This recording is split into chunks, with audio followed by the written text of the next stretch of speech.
Everyone is trash. Support is so easy, dude. There we go.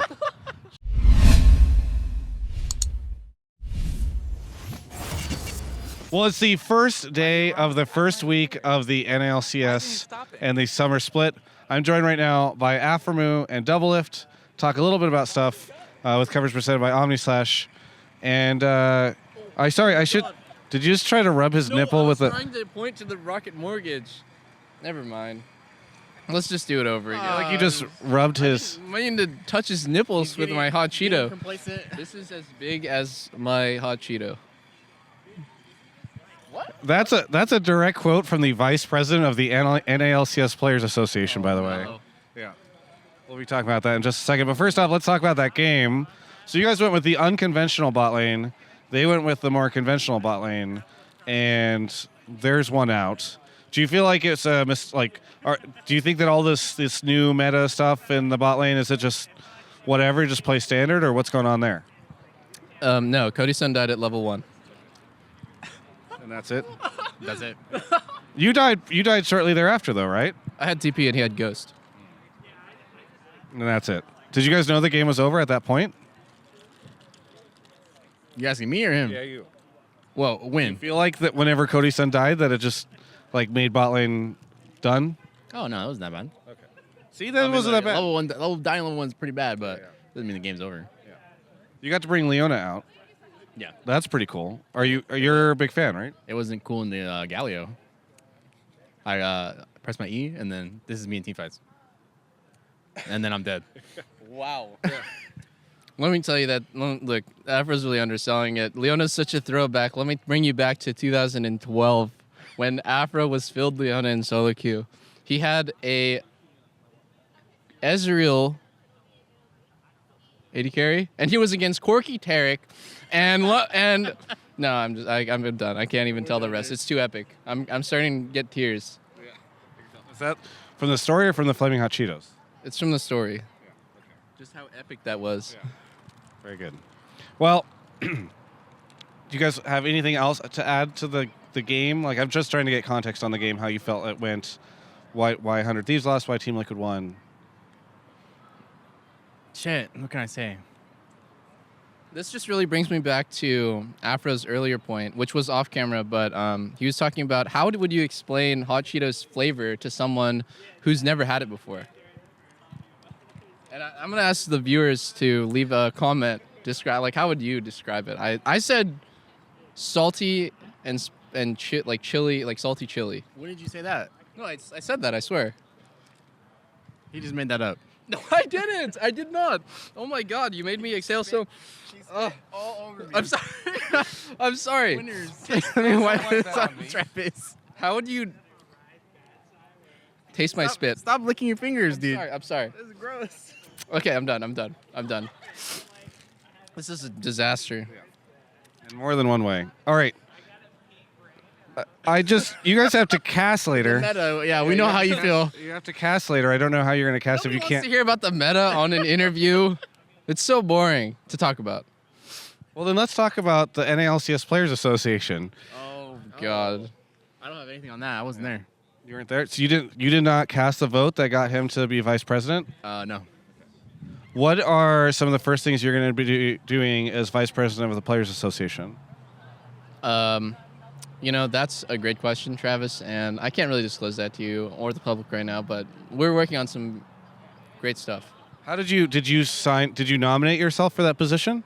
I nominated Vincent to troll him as the secretary, treasurer, and then I was surprised he accepted. Then he nominated me, and I accepted. Why did you accept? Well, because he accepted, so I couldn't say no. It's like he challenged me. He took my bait, then I had to accept because then I would look like a pussy if I didn't. What are some of the roles that are like requirements, qualifications, whatever you will be doing as the vice president?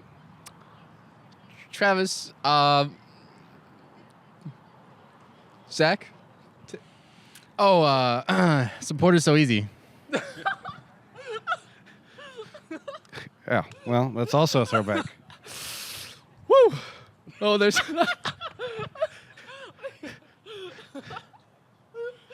Sorry. I said the wrong thing. My bad. Hold on. Everyone is trash. That's much better. I don't. Great question, Oh, yeah. Travis. That was a great question. So there, you don't have an answer for it. Fantastic question. I just answered. Yeah. Okay. So he's your spokesperson. Well, I speak on behalf of all players, and I think all players should be able to speak on behalf of me. It's a great line. I'm going to do 9 more interviews this weekend. I will ask them to speak on behalf of you in those interviews. Please do.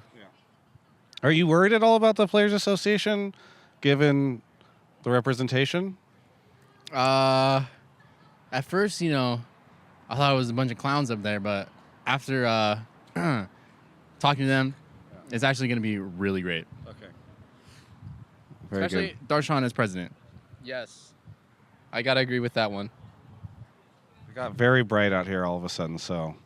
Oh, there we go. I fixed it. All right, so we're not going to talk about the game, because apparently you guys don't want to. We can talk about the game. What do you want to talk about? Yeah, Oh, yeah. Why did Team Liquid win? Why did 100 Thieves lose? Well, they had a bunch of gold and then a bunch of kills. But you guys were ahead in gold for most of that game. Oh, yeah. Then a couple fights went south for 100 Thieves. They got good picks. Yeah. I think their comp had more synergy, too. TL won last split. Are they going to be number 1 throughout most of the split? Oh. Wait, what place were you guys last split? In regular season? Yeah. I think we were Fifth? fourth. Oh, fourth, that's right. It was the meme, right? The meme? I think so. Yeah. We were fourth. You got first at the end of playoffs. Hell yeah.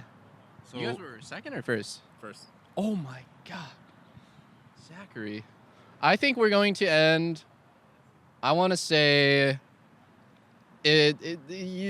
top 3. I think like regular season is really hard because it's just best of ones, and it's like, especially now, you like lose one game against us. Like, let's say you like lose one game against like a team that you should have beat because they had like a great strategy, or you just played an off game. Then the rest of your your rest of your schedule, you're playing against stronger teams, and it just becomes like just having one game where you get upset matters so much. I remember like something like Clutch Gaming, like they never beat a team that was better than them, but they always consistently beat the teams like below them, and it's like they ended up being what, like top 6? Top 3. Oh really? They were third. Wow. Jesus, like it's just crazy. So consistency matters a lot, and if you're like experimenting and stuff, and you're like, oh, we don't know if this is good, but we're just gonna try it on stage, then it's probably good for your team in the long run, but it sucks in the short run. Like I'm sure 100 Thieves could have just played like an 80 carry and then just like some really standard stuff, but that's not gonna help anyone get better for the next week. Isn't that what you did though? We didn't really play anything experimental, I would say, but I don't know. Like we sunk some practice into the picks that we had, and I don't know. I think, yeah, we were up against 100 Thieves, so we tried hard. We did a try hard strat, but next game I'll play Harmondinger. Okay, good. Can't wait for that. Yikes. Afro, is this a good environment right now? Because I feel like Prawley likes to do weird shit and have the team do weird stuff. So I don't know if the meta right now is nice for you guys because you can do weird stuff. I think the meta is just an accumulation of like all the teams practicing against each other. So everyone's literally playing the most random shit. And then sometimes it works, sometimes it doesn't. So I don't think anyone knows what's good. Yeah. So you have to go try at least. Are scrims right now just really weird? I wouldn't say they're weird. It's just weird in the sense of new champions that like you never see in certain lanes ever. Mm-hmm. So like EULCS fucking Lux Pike. I'm like, all right, that looks good. They're executing well. Like Heimerdinger on G2. I'm like, oh, okay. Peter was tweeting that he was really excited about the changes to bot lane because he felt like it had been kind of stagnant for a while. How do you feel about all that? I think it's pretty funny. Most of the players, I think veterans only like the new changes because they have more experience over the course of League of Legends and know how each champion works since they've played it before. And then the newer players hate that shit because they're only playing like their role and a couple champs. So I don't think they see the benefits of like these new champions being able to be played. I just want to say that at first I was really excited because it's like cool to see Yasuo and Vlad viable and stuff. And then after I played for a few days, I realized that like some champions just aren't viable anymore bot lane, and that felt really bad to me because like there was a golden era of bot lane, I think in Spring Split, where like everything was played. You could play utility to carries and Ezreal, and you could play hyper carries. Like a really common matchup would be like Tristana against Varus or something, or like Tristana against Ezreal, and like you didn't really see that before then. It was either hyper carries or it was only early game or whatever. But now, like I like that there's some creativity, but some things in the game just don't feel very good or fun to play. And as for bot lane, Essence Reaver and Infinity Edge just don't feel good as items to buy. Even if Essence Reaver is really sick on Lucian or whatever, or Renekton, it's like those items just feel bad. And I don't really know how to like give any other feedback other than that. It's just not fun, I guess. And sometimes like a roll gets the shaft, but it just feels really weird that mid laners are playing Taric now and giving all the farm to the jungler. I don't know. There's just like so many small things that I kind of like. I wonder what Faker's CS differential at 10 is now. He played Taric. He was down like 100 CS. All right, last question for you guys. You're both two veterans of the LCS, long-standing veterans in the bot lane. There's a third super long-standing veteran in the bot lane who's never missed a game of LCS until today. That man is Sneaky. What's it like for you guys knowing that he's not going to be around this week and who knows how many weeks into the future?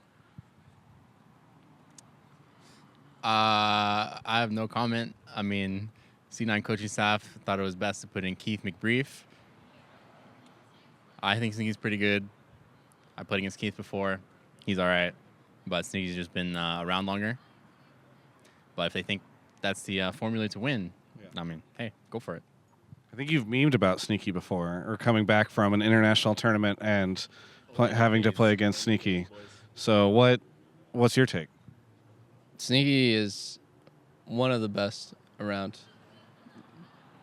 That sounded like a song, but he actually is one of the best. Like, I think it feels crazy to me. I never felt like C9 ever lost because like, oh man, Sneaky just sucks. Like, that almost never happened, or probably like never happened in the last like 2 years. So feels really weird. I meme Sneaky because he's really popular and like we kind of have like a head-to-head where it's exciting to watch us play against each other. But I respect him as a player. He's really good. Very good. Anything either of you want to say to any of the fans out there? Everyone is trash. Support is so easy, dude. There we go. Just a throwback to 2013. You can check out the rest of my coverage of all things esports right here on my YouTube channel. I have some unfortunate news for you guys. Things are getting much more financially tough for me. OmniSlash, of course, does everything they can. They support me. It's amazing. But I think you guys might have heard that last split, it was about 20 grand for a Doublelift interview. We're now at 35. I don't know how it went up so much in such a short time, but I'm now spending literally $35,000 every time I interview Peter. And by the way, he charges another $1,000 for every time that he ends up in my social. So if you guys want to help me out, that'd be super cool. Just subscribe to the channel, like the videos. There's other links in the description. You can check those out. Thanks so much to OmniSlash for the support.